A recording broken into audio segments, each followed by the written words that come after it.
ఆమె శీలం ఎంత గొప్పదో రాముడికి చెప్పడానికి అగ్నిలోకి వెళ్ళిందా, ఆమె శీలం ఎంత గొప్పదో లోకానికి చెప్పడానికి అగ్నిలోకి వెళ్ళిందా? ఎందుకో తెలుసా అండి?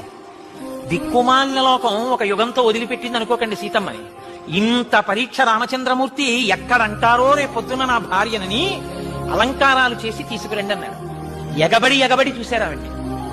రాముడు ఊరుకుని పక్కన కూర్చోబెట్టుకుంటే ఇంతంతగత్త కాబట్టేరా రావణుడు తీసుకెళ్లాడంట కదండి. ఈ మాట అంటారని ఇన్ని నెలల తర్వాత భార్యని చూసినా ఆయనకి తెలుసున్నా ఆవిడ ఎటువంటిదో, లేచి కపాలన చేతులు పట్టుకున్న ఆవిడ కళ్ళు తుడవాలనున్నా, ఇవాళ నేనొక్క 5 నిమిషాలు తొందరపడితే జీవితాంతం నిన్ను లోకమనే మాటలకి నీ మీద నాకున్న ప్రేమ వలన ముందు నేను ఏడవలసి వస్తుంది సీత, నువ్వు అంతఃపురంలో ఉంటావు, ముందు నా చెవిన పడతాయి. కాబట్టి నీ చారిత్రం ఏమిటో లోకానికి తిరిగి చెప్పాలి. అందుకని ఆయన నా కంటికి జబ్బొచ్చింది సీత, నువ్వు దీపశిఖవి అన్నాడు.